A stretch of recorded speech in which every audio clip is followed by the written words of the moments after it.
ইউসুফ আলাইহিস সালামের বয়স তখন 23 বছর। জুলাইখায় তো খুব আফসোস করে আফসোস। হয়তো আমি এই আলোচনাটা করেছিলাম যেহেতু 24 নং আর 23 নং আয়াতে সেই আলোচনা। জুলাইখা নিয়ে ইউসুফকে আবদ্ধ করে ফেললেন গোপন কক্ষে। ওইখান থেকে কেমনে বাহির হলেন? বাহির হইয়া যখন উনি দৌড় দিয়েছিলেন, দৌড়, আল্লাহ পাক রব্বুল আলামিন 25 নং আয়াত থেকে বর্ণনা করেন, ওয়াস্তাবাকাল বাবা ওয়া কদ্দাত কামিসাহু মিন দুবুরিন ওয়া আলফায়া সাইয়্যিদাহা লাদাল বাব قالت ما جزاء من أراد بأهلك سوءا إلا أن يسجن أو عذاب أليم। ইউসুফ আলাইহিস সালাম জুলাইখার হাত থেকে বাঁচার জন্য তিনি দৌড় দিলেন। এইখানে একটা প্রশ্ন জাগে, আল্লাহ পাক রব্বুল আলামিন ইউসুফ আলাইহিস সালামকে এই রকম কঠিন পরীক্ষার সম্মুখীন কেন করলেন? কারণটা কি? খুব ভালো করে বুঝবেন। মহান মাওলাই কারীম প্রত্যেকটা মানুষের কাছ থেকে পরীক্ষা নেন। কাউকে কোনো দায়িত্ব দেওয়ার আগে পরীক্ষা নেওয়ার দরকার আছে না নাই? ইউসুফ আলাইহিস সালামকে আল্লাহ পাক নবুয়তের দায়িত্ব দিবেন এবং এই দেশটাকে শাসন করাইবেন, এই দেশের শাসনকর্তার আসনে বসাইবেন। আল্লাহ পাক রব্বুল আলামিন মিশরের মতো একটা দেশের শাসনকর্তা বানাইবেন। মিশরবাসীর হেদায়েতের জন্য ওনাকে নবুয়তি দান করবেন। উনার যদি একটু পদস্খলন হয়, উনার একার ক্ষতি হবে না, পুরা জাতির ক্ষতি হবে। মহান আল্লাহ পাক এই কঠিন পরীক্ষার সম্মুখীন এজন্য করলেন, বর্তমান বিশ্বে যৌনতার দিকে, যৌনাচারিতার দিকে যেইভাবে অবাধ মেলামেশা পশ্চিমারা করিয়া থাকে,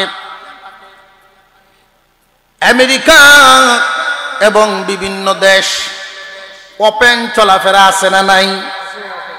এবং সেই ওপেন চলাফেরাকে তারা কি খারাপ নজরে দেখে না ভালো নজরে? তারা কিন্তু খুব মন্দ নজরে দেখে না। পশ্চিমা বিশ্বের সেই দেশগুলো তারা মনে করে সহসম্মতিতে, যেমন আমাদের দেশের পাঠ্যপুস্তকেও মোটামুটি কিন্তু একটা কথা দিয়েছে, ও দুনিয়ার মানুষ, আমাদের দেশের পাঠ্যপুস্তকের মধ্যেও কথা একটা দিয়ে দিছে। কি কথা? যদি দুইজনের সম্মতিতে যৌন আবেদন পেশ করে, দোষের কিছু নয়। এটা পশ্চিমাদের হতে পারে, মুসলমানদের নয়।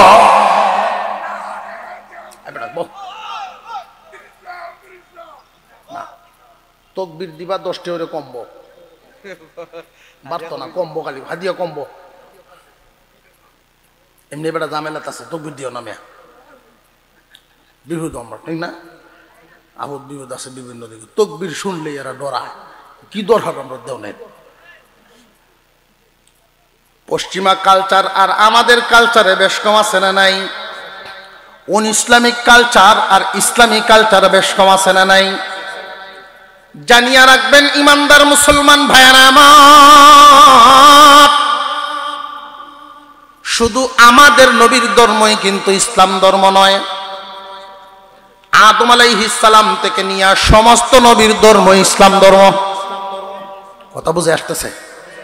সমস্ত নবীর ধর্মই ইসলাম ধর্ম।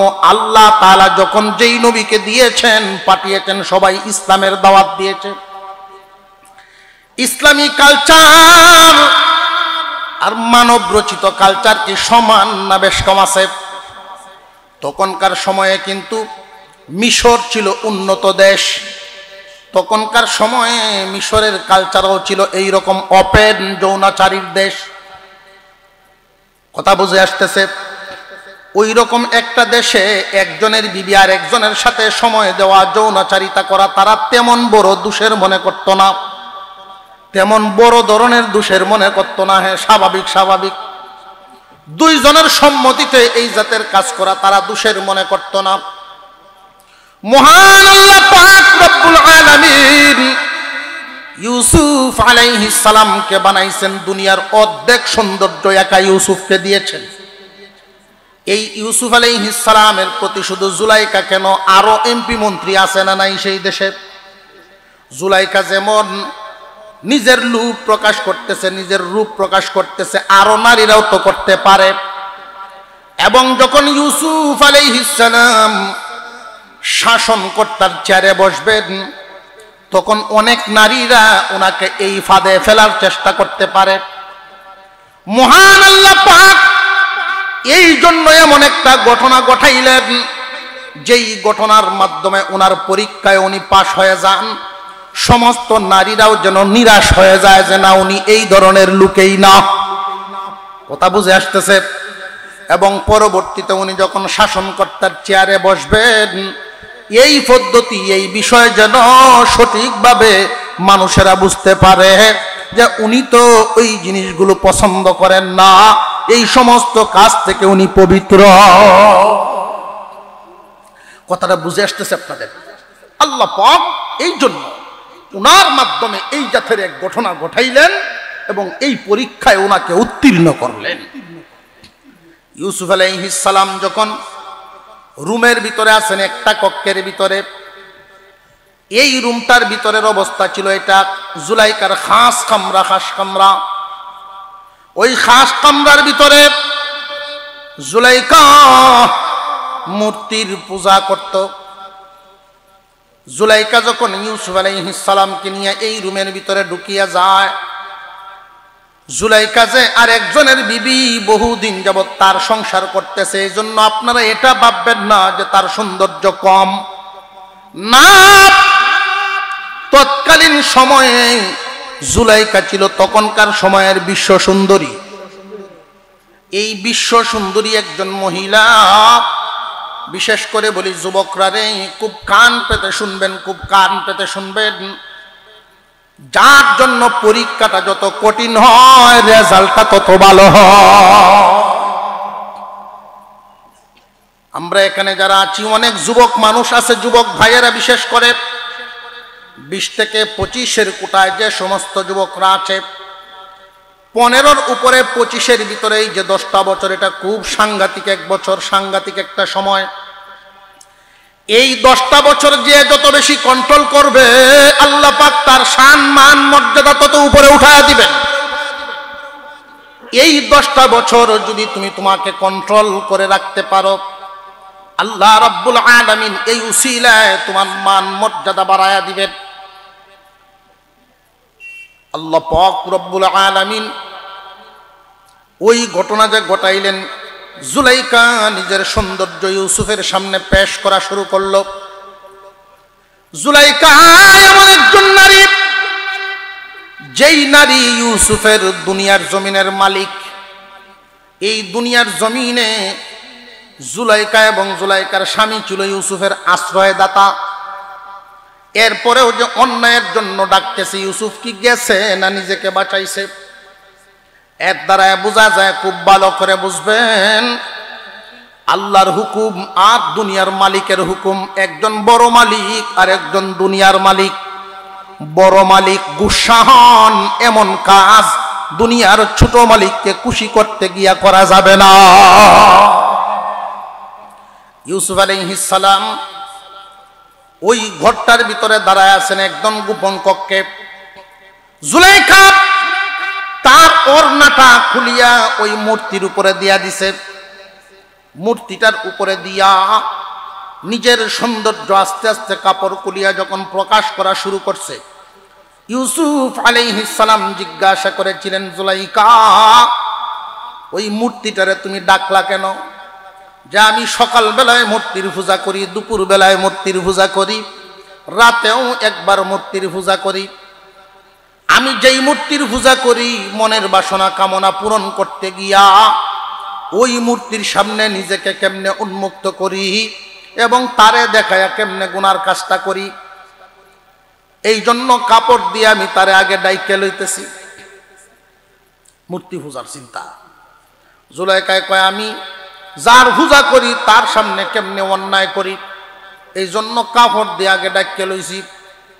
ইউসুফ আলাইহিস সালাম বলেন, জুলাইখা তুমি যার পূজা করো তারে কাপড় দিয়া ডাকা যায়, কিন্তু আমি এমন এক পরিবারের সন্তান, এমন বাবার সন্তান, মূর্তি পূজা করি না, আমরা এক আল্লাহর পূজা করি। এবং আমরা তো এমন এক আল্লাহর বান্দা যাকে কাপড় দিয়া ডাকা যায় না, আড়াল করা যায় না। তুমি তোমার খুদাকে ডাকতে পারো, আমার খুদাকে ডাকা যায় না। উনি সিদ্ধান্ত নিয়ে নিলেন দৌড় মারবেন। উনি জানেন যে তালা মারা, প্রত্যেকটা রুমের মধ্যে তালা লাগানো উনি জানেন। এরপরেও উনি ওনার দায়িত্ব পালন করেছেন। অন্যায় থেকে বাঁচার চেষ্টা করা বান্দার কাজ, বাঁচানোটা আল্লাহর কাজ। অন্যায় থেকে বাঁচার চেষ্টা করা বান্দার কাজ, বাঁচানো হলো আল্লাহর কাজ। এই দুনিয়ার জমিনে হারাম থেকে যেমন হালাল আর হারাম আছে না নাই, মানুষ তো হালালও খায় হারামও। হারাম খাওয়া থেকে আমরা নিজেদেরকে বাঁচায় রাখা, এটা আমাদের কাজ। হারাম না খাওয়া আমাদের কাজ, আর হালাল খাওয়ায়া বাঁচায় রাখা আল্লাহর কাজ। একজন মানুষ যদি হালাল খাবার না পায় আর এই জন্য হারাম সে না খায়, হালাল পায় না আর হারাম সে খায়ও না, হালাল খাবার পাইতেছে না, এখন কি করবে? উপবাস উপবাস ধৈর্য ধরতেছে। সে যদি হারাম না খায়, হারাম যদি না খায়, নিজেকে ধৈর্য ধরে অটল রাখতে পারে, আল্লাহ রব্বুল আলামিন 2.5 দিন পার করবেন না, 3 দিনের আগেই 2.5 দিন, 3 দিনের ভিতরেই কমপক্ষে 3 বছরের হালাল খাবারের বাজেট করবে। হারাম থেকে বেঁচে থাকা আমাদের কাজ, আর হালাল ব্যবস্থাপনা করিয়া বান্দাকে জিন্দা রাখা আল্লাহর কাজ। কথা বুঝে আসতেছে আপনাদের? ইউসুফ আলাইহিস সালাম দৌড় দিলেন, দৌড়। আল্লাহ পাক রব্বুল আলামিন কুদরতি ভাবে ওই তালাগুলো এক একটা ঠাস ঠাস করে খোলা শুরু করায়া দিলেন। ইউসুফ আলাইহিস সালাম দৌড় মারলেন। এর দ্বারা আল্লাহ ইঙ্গিত করলেন, যেখানে অন্যায় হওয়ার সম্ভাবনা সেই জায়গা ছেড়ে দাও, যেখানে গুনাহ সংগঠিত হওয়ার সম্ভাবনা আছে সেই জায়গাটাই ছাড়িয়ে দাও। ইউসুফ আলাইহিস সালাম যখন দেখলেন নিজেকে বাঁচাতে পারবেন না, দেয়ালে ফিট লেগে গেছে, মহিলা সামনের দিকে আগাইতেছে, উনি দৌড় মারলেন নিজের সতীত্বকে হেফাজত, নিজের পবিত্রতা রক্ষা করার জন্য। যুবকরে, তোমাকে ধ্বংস করার জন্য শয়তান বহুমুখী চক্রান্তের জালে তোমারে ফাঁসাইবে। নিজেকে সতর্ক রেখে যদি এই 10টা বছর পার করতে পারো, 15 থেকে 25 পর্যন্ত এই 10টা বছর যদি তুমি সাবধানে থাকতে পারো রে যুবক, বাকি জিন্দিগিতে শারীরিকভাবে মানসিকভাবে তুমি সুখ শান্তিতে থাকবা। তোমার চরিত্র যদি এই সময়টাতে তুমি হেফাজত করতে পারো, কিয়ামতের কঠিন ময়দানে মহান আল্লাহ পাক ফেরেশতাদেরকে বলবেন, রে আমার ফেরেশতারা, যেই যুবক যৌবনের আগুনে জ্বলে নাই, আমি আল্লাহ হাসরের মাঠে আজকে আমি সূর্যের আগুনের তাপ তারে লাগাইব না। যারে যৌবনের আগুনে পুরাইতে পারে নাই, আমার জাহান্নামের আগুনে আমি তারে জ্বালাইব না, আমার আরশের ছায়া তলে তারে জায়গা করে দাও। ওয়াস্তাবাকাল বাবা ওয়া কদ্দাত কামিসাহু মিন দুবুরিন ওয়া আলফা ইয়া সাইয়্যিদাহা লাদাল বাব। ইউসুফ আলাইহিস সালাম দরজার দিকে দৌড় মারলেন। আল্লাহ পাক তার কুদরতি ভাবে তালাগুলো খুলিয়া দিলেন। মহিলা পিছন দিক থেকে ওনারে থাবা দিয়া ধরছে, ওনার জামাটা ধরে ফেলছেন। এই অবস্থায় জামা ছিঁড়েও ফেলছে, উনি দৌড় তামান নাই। জামাত দরিয়া একজনে পিছন থেকে টান মারছে, আর একজন জামা ছিঁড়িয়ে নিয়েই দৌড় দিছে। দৌড়টা কি বাপের দৌড় না সফল দৌড়? চাইছিল উনি পবিত্রতা থেকে বাঁচবেন, সর্বোচ্চ চেষ্টা যেটাকে বলে, জামা চিরে যাবে তবু আমার আমল চিরব না।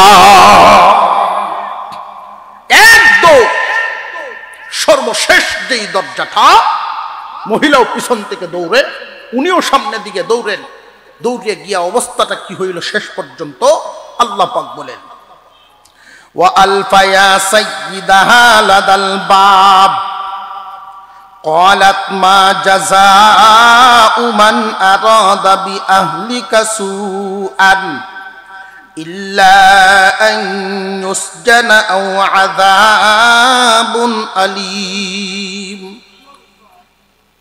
এই মহিলা আর ইউসুফ দৌড় দিয়া গিয়া যখন শেষ পর্যায়ে শেষ দরজাটার মধ্যে পৌঁছলেন, অর্থাৎ ঢুকার সময় প্রথম দরজা, বাহির হওয়ার সময় শেষ দরজা, এই দরজার সামনে যাইতে গিয়া দেখেন আজিজে মিশর সামনে হাজির। জুলাইকার স্বামী বাড়িওয়ালা ঘরে ঢুকতেছেন, এমনি এদের দুইজনের অবস্থাটা, ইউসুফ আলাইহিস সালাম তো পেরেশান, উনি তো পেরেশান গুনাহ থেকে বাঁচার জন্য, আর মহিলা পেরেশান তারে ধরার জন্য। উনার তো কাপড় চোপড়ও ঠিক নাই, কাপড় চোপড় কি ঠিক আছে নি? এই হালতে যখন আজিজে মিশরের সামনে হাজির, উনি তো আজিজে মিশর, উনি কি বুকা মানুষ না বুদ্ধিমান?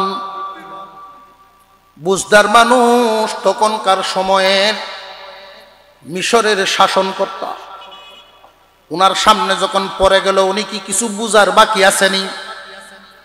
যা বুঝার তো বুঝেই ফেলছেন, কিন্তু কে দোষী কে গুণী এটা তো বুঝতেছেন না। উনার আস্থা ছিল ইউসুফের উপরে না। ইউসুফ তো এমন ছেলে নয়, ইউসুফকে যে আমি চড়া দাম দিয়া কিনছিলাম, আমি জানি ইউসুফ এমন মানুষই না। কিন্তু হালত দেখে উনি হতভম্ব হয়ে গেলেন, আশ্চর্য হয়ে গেলেন, কি ঘটতেছে। মহিলায় তড়িগড়ি করিয়া তার কথা বলা শুরু করে দিছে। কি কথা? মান আরাদা বি আহলিকা সুআন ইল্লা আন ইউসজানা আও আযালিম। ও স্বামী, আপনার গোলাম, আমাদের যে গোলাম আপনার বিবির সাথে অপকর্ম করতে চেয়েছিল, তার সাজা কি হওয়া উচিত? কঠিন শাস্তি অথবা জেলখানা যাওয়া তার উচিত। তারে সাজা দেন অথবা জেলে দেন, কঠিন শাস্তি অথবা জেলে দেন। ও স্বামী, আপনার বিবির সাথে যেই ব্যক্তিটায় অপকর্ম করতে চায় তার সাজা কি হওয়া উচিত? আসলে কি ইউসুফ দোষী না জুলাইকা? দুষ্টা তো পুরোটা চাপায় দিল ইউসুফ আলাইহিস সালামের উপরে। ইউসুফ আলাইহিস সালাম এই সময় উনি চুপ থাকতে পারেন না, চুপ থাকতে পারেন না। চুপ থাকার ধৈর্য ধরার একটা সীমা আছে। এই টাইমে যদি উনি চুপ থাকেন তাহলে নিজেকে দোষী সাব্যস্ত নিজেই করে ফেলেন। উনি এই জন্যই মুখ খুলে ফেললেন। উনি বলছিলেন, ক্বালা হিয়া রাওয়াদাতনি আন নাফসি, ক্বালা হিয়া রাওয়াদাতনি আন নাফসি। ও আমার মালিক আজিজে মিশর, আমি আপনার বিবিকে ফুসলাই নেই, বরং সে আমাকে তার দিকে আকৃষ্ট করে, সে আমাকে তার দিকে আকর্ষণ করার জন্য তার সর্বোচ্চ চেষ্টা করেছে। শেষ পর্যন্ত এসে আজকে আমারে ওই ঘরের ভিতরে আবদ্ধ করেছে। নিজেকে বাঁচানোর জন্য আমি পর্যন্ত আসলাম। কোনো একটা বাড়িতে যদি এই জাতের ঘটনা ঘটে, তখন আশপাশের মানুষ জমা হয়নি না হয় না? ভালো কাজের মধ্যে মানুষ আসুক আর না আসুক, এই জাতের কাজের মধ্যে মানুষের অভাব নাই। সব মানুষ জমা, বাড়ির সব মানুষ আইছে, আশপাশের মানুষ আইসা গেছে। কি ব্যাপার, কি হয়েছে, কি ঘটনা? অন্যান্য মহিলারাও তখন ইউসুফের সঙ্গ কেউ দেয় না, সব জুলাইকার সঙ্গ দেয়। জানিয়ে রাখবেন, সমাজের অবস্থাটাই তো এমন। অন্যায়কারী যদি বড় লোক, অন্যায়কারীর অবস্থা যদি ভালো হয়, এরপরেও তার পক্ষে মানুষ বেশি থাকে। আর একটু জোরে কর। দুর্বলের পক্ষে মানুষ কম। ইউসুফ একা, ইউসুফ দুর্বল, এক তো গুলাম, উনি একা হয়ে গেলেন। আর জুলাইকার পক্ষে সব মানুষ হই হুল্লা করা শুরু করলেন। বিচার হওয়া উচিত, বিচার হওয়া উচিত, একটা দৃষ্টান্তমূলক বিচার হোক। এই জাতের কাম কেন করবো? এত আদর করে তারা লালন পালন করলো, এইভাবে আদর করলো, অবশেষে এর রেজাল্ট বলি এই হইল। ইউসুফ আলাইহিস সালাম চুপ করে দাঁড়ায় আছেন। উনি কি বলবেন, উনি কি বলবেন কিছুই বলতে পারছেন না। আল্লাহ পাক রব্বুল আলামিন সব দেখতেছেন, নিনা দেখতেছেন না? সব দেখতেছেন। ইউসুফ আলাইহিস সালামের এই দৃশ্যটা আল্লাহ পাক রব্বুল আলামিন ইউসুফ আলাইহিস সালামের দিলের ভিতরে ইলহাম করে দিলেন, ও ইউসুফ, এই মুহূর্তে তোমার পক্ষে কেউ নাই, কিন্তু আমি আল্লাহ তো আছি। আল্লাহু আকবার বলেন।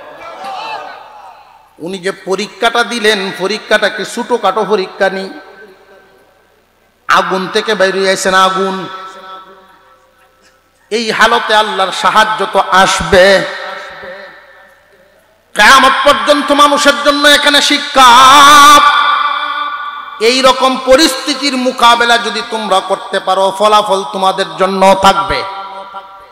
কেমন ফলাফল? কেমন ফলাফল? আল্লাহ পাক রব্বুল আলামিন ইউসুফ আলাইহিস সালামের দিলের ভিতরে ইলহাম করে দিলেন, ও ইউসুফ, এইখানে তোমার পক্ষে কোনো মানুষ নাই, কিন্তু আমি আল্লাহ তোমার পক্ষ ছাড়ি নাই। রে ইউসুফ, মহিলারা সব মানুষ এই মহিলার পক্ষে সাক্ষী দেয়, তোমাকে দোষী সাব্যস্ত করে। তুমিও একজন সাক্ষী মানো। তুমি কারে সাক্ষী মানবা? এই উপস্থিত লোকদের মধ্যে তাকায়া দেখো, একজন মহিলার কোলে একটা দুধের বাচ্চা আছে।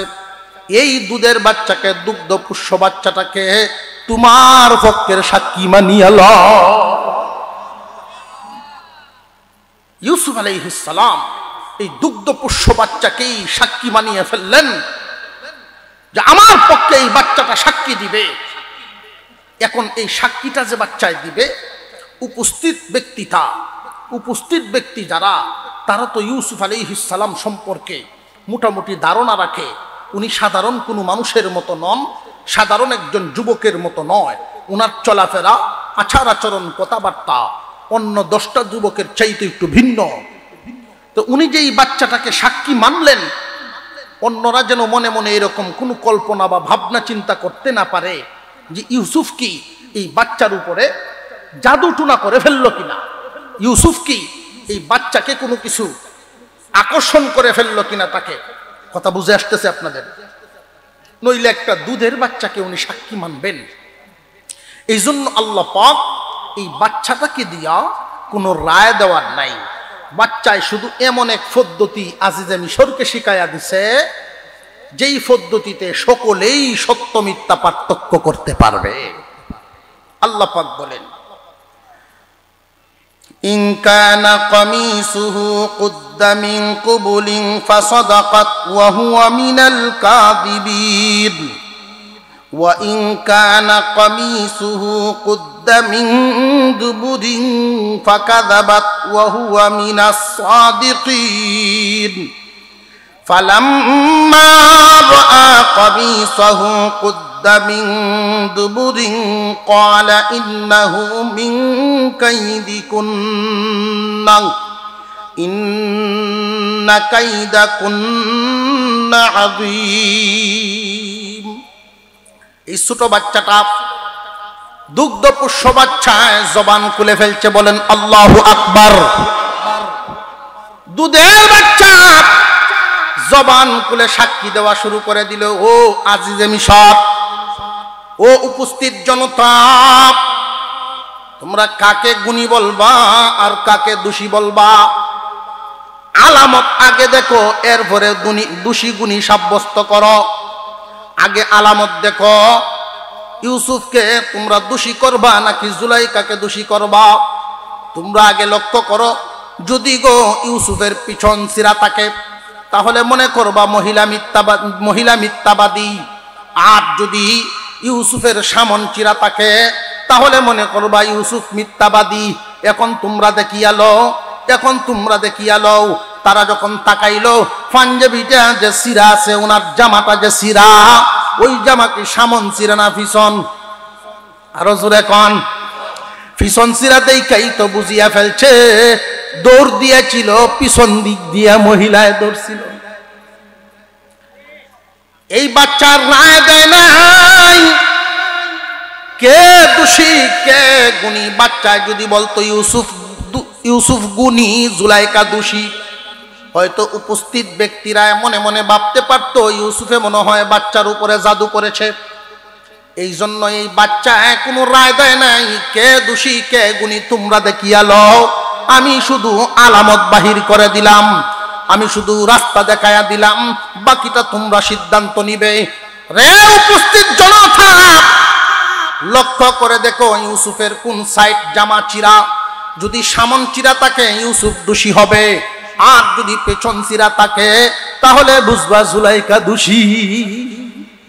তাকায়া দেখে ইউসুফের পিছনের জামা চিরা, এখন দূষিত বোঝা পড়ছে, এখন তো মহিলা দোষী হয়ে গেছে। আর এই কথা, আল্লাহু আকবার, কোনো অপকর্ম আপনি 5 ওয়াক্ত নামাজ পড়েন আর নফল নামাজ সারা দিন পড়তে থাকেন, কেউ যদি আপনারে দেখে তাহলে কেউ আলহামদুলিল্লাহ, আল্লাহ তোমার আরো ভালো করুক, এই কথাটা আর একজনের কাছে গিয়ে আর কইতো না কেউ। আর যদি দেখে একজন মানুষ আপনি একটু সামান্য একটু অন্যায় করছেন, রাস্তার সাইডে দাঁড়ায় সামান্য একটু অন্যায় করছেন, আপনি রাস্তাতে বাড়ি যাওয়ার আগে এই অন্যায়ের খবর যাইব বাড়িতে। আর জোরে কর, এই খবর চতুর্দিকে ছড়াছড়ি শুরু হয়ে গেছে। আজিজে মিশর মহিলাকে উদ্দেশ্য করে বললেন, তুমি না তারে দোষী করলা, তুমি না তারে দোষী করলা। ইন্নাকি কাই ইন্নাহু মিন কাইদিকুন্না, নিশ্চয়ই এটা চলো তোমার চক্রান্ত, তোমার চক্রান্ত। আজিজে মিশর বলেন, ইন্না কাইদাকুন্না আযীম, নারীর মক্কর, নারীর চক্কর সাংঘাতিক, নারীর চক্রান্ত বড় কঠিন। আজিজে মিশর ওই দিন বলছিল, আল্লাহ এই শব্দটা কোরআনে উল্লেখ করে বুঝায় দিলেন, খুব ভালো করে বুঝবেন। নারীদের চক্রান্ত, নারীদের চালবাজি খুব সাংঘাতিক কটু, সাংঘাতিক কঠিন, এটা বুঝবেন না। এক হাদিসের মধ্যে নবীজি বলেন, 3 দল নারী আমার উম্মতের জন্য ফিতনার কারণ। কয় দল নারী? 3 দল নারী। হাদিসের মধ্যে নবীজি ভাষাটা ব্যবহার করেছেন এইভাবে, মা তারাকতু বাদি ফিতনাতান আদাররা আলার রিজালি মিনান নিসা, আমার পরে আমার উম্মতের নারীদের জন্য, আমার উম্মতের পুরুষদের জন্য নারী ফিতনার চাইতে বড় কোনো ফিতনা রেখে আসি না। আমার উম্মতের পুরুষদের জন্য নারী ফিতনার চাইতে বড় কোনো ফিতনা রেখে আসি নাই। সব নারী কি ফিতনা? যে না না, কিছু নারী উম্মতের জন্য রহমত, আর কিছু নারী উম্মতের জন্য জহমত, গজব। 1 নাম্বার বেপরদা নারী। এই বেপরদা নারীর চক্করে যদি তুমি পড়ো রে, জীবন কয়লা। আর একটু জোরে কর। 2 নাম্বার লুবি নারী, অতিরিক্ত চাহিদা সম্পন্ন নারী। এই নারীর চক্করে যদি তুমি পড়ো, জীবন তোমারও কয়লা। তোমার ইনকাম কি বেডি দেখতো না, খালি কইব আমার বইনের 13টা শাড়ি, আমার তুমি কয়টা দিছ? কথা বুঝে আসতেছে আপনাদের? 3 নাম্বার, যে সমস্ত নারীরা জগরাতে কতাল লাগাল ভাইলেই সারাদিন FM রেডিওর মতো বাজতেই থাকে। ছোট বাচ্চাদের চগরা লইয়াও মহিলারা কার্য করতে থাকে, দেখবেন। ভদ্র নারী, সভ্য নারীরা জগরাকে ভয় পাবে, আর অসভ্য নারীরা জগরার পিছনে ছুটবে। কতাল লাগাল ভাইলে ছাড়তো না, সাইডে কথা কইতো না। সভ্য নারী যারা জগরারে ডরাইব, স্বামী যদি উঁচা আওয়াজে কথা কয় স্বামীরে থামাইব যে আস্তে কও মানুষে শুনবো। উম্মতের জন্য রহমত কোন ধরনের নারী? 1 নাম্বার পর্দানশীল লাজুক হবে তারা। 2 নাম্বার অল্পে তুষ্ট হবে, স্বামীকে বলবে স্বামী হে প্রয়োজনে একবার খাওয়াইবা তবু হালাল খাওয়ায়ও। 3 নাম্বার তারা জগরাটে হবে না, শান্ত মেজাজের হবে। এই 3টা সিফাত আজিজে মিশর বলেন ইন্না কাইদাকুন্না আযীম, তোমাদের চক্রান্ত বড় কঠিন, নিশ্চয়ই চক্রান্ত তোমাদের বড়ই কঠিন।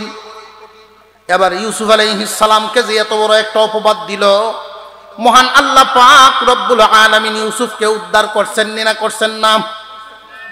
সৎ পথে থাকবেন, মহান আল্লাহ পাক রব্বুল আলামিন আপনাকে উদ্ধার করবেনই।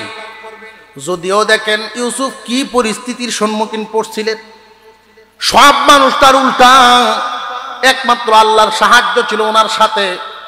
যদিও দেখেন আপনি হক পথে চলতে গিয়া বলা মুসিবত আপনার দিকে আসতেছে, বৃষ্টির মতো অন্ধকার হয়ে গেছে, আপনার সামন আলো দেখতেছেন না। যদি মনে করেন যে আপনি সঠিক, পেরেশান হবেন না, পেরেশান হবেন না। অবশ্যই আপনার জন্য আল্লাহ কোন রাস্তা খুলে দিবে, পেরেশান হওয়ার কিছু নাই। আজিজে মিশর বলতেন ইউসুফ আরিদ আন হাযা, ইউসুফ মন থেকে বাদ দাও এসব, তোমার মনটা ভালো করে লাও বাবা। আমি জানি তুমি ভালো মায়ের সন্তান, ভালো বাবার সন্তান, তোমার চেহারাই কয় তুমি সাধারণ কোনো ঘরের সন্তান না, তোমার চেহারাই তো ভদ্র। তোমারে যে আমি ওই মিশরের বাজার থেকে আনছিলাম, যেই আশা করে আনছিলাম, সেই আশা এখনো তুমি ঠিক রাখছো, ভাঙছো না। ওরা তোমার পিছনে লাগছে, মন থেকে বাদ দেও, মনে কষ্ট নিও না রে ইউসুফ। এদিকে আবার জুলাইকার দিকে তাকায়া আজিজে মিশর বলতেছেন ওয়াস্তাগফিরি লিযামবিক ইন্নাকি কুনতি মিনাল খাতিঈন, তওবা কর, ভুল সংশোধন করো। ভুল যেই ভুলটা তুমি করিয়াছ সংশোধন হও, তুমি সংশোধিত হও। তুমি ছিলা ভুলের মধ্যে, তুমি তো ভুলের মধ্যে ছিলা, আরেক বেটার আগে দোষী করিয়াছ, আরেক বেটার উপরে তোমার দোষ ফলাইয়া দিছ নিয়া। এখন এই খবর মিশরের অলিতে গলিতে, এটা কি ঘরের ভিতরে রয়েছে না সরছে, বিভিন্ন দিকে সরা শুরু হয়েছে। এখন এই মিশরের ভিতরে وقال نسوة في المدينة امرأة العزيز تراود فتاها عن نفسه قد شغفها حبا إنا لنراها في ضلال مبين। মিশরের অন্যান্য সম্ভ্রান্ত মহিলাও তো আছে, উনি তো আজিজে মিশরের বিবি, কৃষিমন্ত্রীর বউ আছে না, অর্থমন্ত্রীর বউ এই কাম করছে, কৃষিমন্ত্রীর বউ এত খবর হয়েছে, এমপির বউ এনে তো খবর হয়েছে। দেখছো কার বার্তা, অন্যান্য মহিলারা সমালোচনা শুরু করে দিছে। কি সমালোচনা শুনছনি রে? আজিজে মিশরের বউ এত সুন্দরী একজন নারী, এত সম্ভ্রান্ত একজন নারী জানতাম, কিন্তু নিজের গোলামের জন্য পাগল হয়ে গেছি। কার জন্য পাগল হয়েছে? গোলামের জন্য পাগল হয়েছে। যদি মনে করেন যে অমুক বাড়ির একটা সম্ভ্রান্ত বাড়ির একটা মেয়ে, এরকম ঘটনা তো সচরাচর ঘটতেই আছে, এই জাতের কোনো ঘটনা যদি এলাকায় যদি কথাটা একটা সরে যে অমুকের একটা মেয়ে এত শিক্ষিত হইল, এত সম্ভ্রান্ত হইল, তখন একটা পাগলের লাগিন বলে হে পাগলের আশিক হয়ে গেছি। এখন মানুষে কি করব? নিম্নমানের লোকের আশিক হয়ে গেছে গিয়া। মিশরের মহিলারা, সম্ভ্রান্ত ফ্যামিলির মহিলারা, সম্ভ্রান্ত পরিবারের মহিলারা বলা বলি করা যখন শুরু করছে, কানা ঘুষা শুরু করছে, শুনছনি? গোলামের প্রেমে পাগল হয়ে আসছে। এই মহিলা তো ধ্বংস, মহিলা পথভ্রষ্ট, সিদ্ধান্ত নিতে পারে নাই, এমন কামও করে। এমন কামও করে। গেছিন বালা একটা রাজপুত্রের সাথেই তার আশেক প্রেমটা মোহব্বতটা করতো, এক গুলামের সাথে, গুলাম বেটার সাথে। কইতে পারেনি না, পারে না। এইভাবে আলোচনা শুরু হয়ে গেছে। আর এই কথাটা এক সময় জুলাইখার কান পর্যন্ত চলে আসছে। জুলাইখার কান পর্যন্ত যখন চলে আসছে যে সমস্ত মহিলারা তোমারে সম্মান জানাইতো, যে সমস্ত মহিলারা তোমার দুইটা কথা শোনার জন্য আসতো, এখন মহিলারা তারে তিরস্কার করা শুরু করছে। তার ওজন কমে গেছে, তার রুচিটাকে সমালোচনা করতেছে যে এই মহিলা কি করলো, একটা গুলামের প্রেমে এইভাবে পাগল এরম লাগে, আশ্চর্য ব্যাপার সেভার। এই কথাটা যখন উনি শুনছেন তখন উনি মনে মনে ভাবলেন তাহলে একটা কাজ করা দরকার। কি কাজ? ফালাম্মা সামিআত বিমাকরিহিন্না আরসালাত ইলাইহিন্না ওয়া আ'দাদাত লাহুন্না وأعتدت لهن متكئا وآتت كل واحدة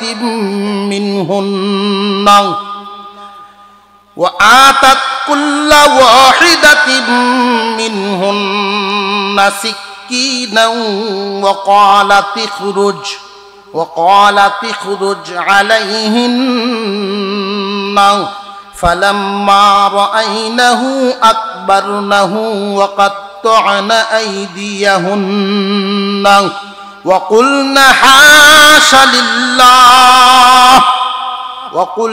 حاش لله ما هذا بشرا إن هذا إلا ملك كريم। এই মহিলা যখন চতুর্দিকের কুচখবর ওনার কানে আসতে লাগলো, এই মহিলা সব মহিলাগণকে দাওয়াত দিলেন, যত এমপির বউ আছে, যত মন্ত্রীর বউ আছে, আশপাশের যত সম্ভ্রান্ত মহিলারা আছে, উপরস্থ মহিলা, সবাইকে দাওয়াত দিলেন যে দুপুরের একটা ভোজনের আয়োজন করলেন। দুপুরের ভোজনের আয়োজন করে সবাইকে খানা খাওয়াইলেন। খাওয়াইয়া একটা রুমের ভিতরে সবাইকে বসাইলেন। সবাইকে বসাইয়া وآتت كل واحدة منهن سكينا, প্রত্যেকের হাতে একটা করে ছোট ছোট ছুরি দিলেন চাকুর মতো। প্রত্যেকের হাতে ফল দিলেন, ফলটা আপেলের মতো, যেই ফলটা চাকু দিয়ে কাটিয়ে কাটিয়ে খাওয়া লাগে প্রত্যেকের হাতে দিলেন। খাওয়া দাওয়ার পরে তো ফল খায়, এটাই ভদ্রতা, বড় বড় ফ্যামিলির কাম। একসাথে তারা বসছে, আলোচনা করতেছে। জুলাইখা আইসা বসছে। শুনছি তোমরা তো আমার বড় সমালোচনা করো, অনেকদিন যাবত তোমরার সাথে দেখা সাক্ষাৎ নাই, আলাপ সালাপ হইতেছে। এমনি জুলাইখা ডাক দেয়, ওয়াকালাতি খুরুজ আলাইহিন্না। জুলাইখা ডাক দিছে, হে ইউসুফ। ইউসুফ আলাইহিস সালাম তো উনার ঘরের লোক, গোলাম, ডাক দিলে শুনতে হবে না হবে না। ইউসুফ আলাইহিস সালামকে উনি ডাক দিছেন, ইউসুফ এদিকে আসো। ইউসুফ আলাইহিস সালাম শুধু একটা বার ওই রুমটার কাছে গেলেন, একটা নজর শুধু মহিলারা তার দিকে তাকাইছে। তাকাইয়া ওই যে চাকু দিয়া ফল কাটে, চাকু তো আর ফলে নাই, প্রত্যেকেই আঙ্গুল কেটে ফেলছে। প্রত্যেকেই আঙ্গুল কেটে ফেলছে। আঙ্গুল এমন ভাবে আঙ্গুলগুলো কাটছে, আল্লাহ পাক উল্লেখ করেন, ফালাম্মা রাআইনাহু আকবারনাহু ওয়া কাত্তা'না আইদিয়াহুন্না। একটা নজর শুধু তাকাইছে, তাকায়া এমন আশ্চর্য হইয়া ছায়া রইছে, চোখ সরাইতে পারে না, নিজের প্রতি নিজের কোনো খেয়াল নাই। এত সুন্দর মানুষ কি হইতে পারে? ইউসুফের চেহারার দিকে তাকায়া নিজেদের চোখ আর সরাইতে পারে না। কৃষিমন্ত্রীর বউ পারে না, খাদ্যমন্ত্রীর বউ পারে না, এমপিগণের বউ পারে না, এমন এক হালত। প্রত্যেকটা মানুষ তার দিকে এই অবস্থায় তাকাইয়া, হাত যে চলতেছিল হাত ফলে নাই, আঙুল টুমায় ফেলছে। আল্লাহ তাআলা উল্লেখ করেন ওয়াকাত্তু আনা আইদিয়াহুন্না, হাত কেটে ফেলছে। ওয়াকুলনা হাশা লিল্লাহ মা হাযা বাশারা, হতেই পারে না এমন মানুষ, এই লোকটা মানুষ হতে পারে না, মানুষের চেহারা এত সুন্দর হতে পারে না। ইন হাযা ইল্লা মালাকুন কারীম। মহিলারা বলা বলি শুরু করছে, নবীগণের কাছ থেকে শুনতাম, ধর্মীয় কিতাবাদে শুনছি আল্লাহর ফেরেশতা আছে, মনে হয় আল্লাহর কোন সম্মানিত ফেরেশতা। আল্লাহর ফেরেশতা বলার কারণ কি? দুইটা কারণ। এক নাম্বার, মানুষ এত সুন্দর হয় তারা জীবনে কোনোদিন দেখে নাই। দুই নাম্বার আর একটা কারণ, এই যে মহিলারা এখানে বসা আছেন প্রত্যেকেই তো সুন্দরী সুন্দরী মহিলারা, সম্ভ্রান্ত মহিলারা। ইউসুফ এই রুমটার ভিতরে আইসা কারোর দিকে চোখ তুলেন নাই, কারোর দিকে তাকান নাই। মানুষ হইলে তো নারীর দিকে তাকানোর কথা, কিন্তু উনি তো ভিন্ন নারীর দিকে নজরেই দিবেন না। মহিলারাই মনে করে না না এর মানুষ না, মনে হয় ফেরেশতা। ইউসুফ আলাইহিস সালাম ওইখান থেকে চলে গেলেন। এবার জুলাইখা তার বক্তব্য দেওয়া শুরু করছে, প্রত্যেকে আঙুলের রক্ত মোছা শুরু করছে, প্রত্যেকের হুঁশ ফিরে আইছে। কি দেখলাম কি দেখলাম, চোখ ঠান্ডা হয়ে গেছে, কি দেখলাম আশ্চর্য, জীবনে এমন মানুষ দেখছি না। সবাই শুধু ভিতরে যেন কম্পন শুরু হয়েছে, ফালফিটা শুরু হয়েছে, কি দেখলাম কি দেখলাম। এমনি মহিলায় বলা শুরু করলেন, قالت فذلكن الذي لمتنني فيه ولقد راودته عن نفسه فاستعصم ولئن لم يفعل ما أمره ليسجنن وليكون من الصاغرين।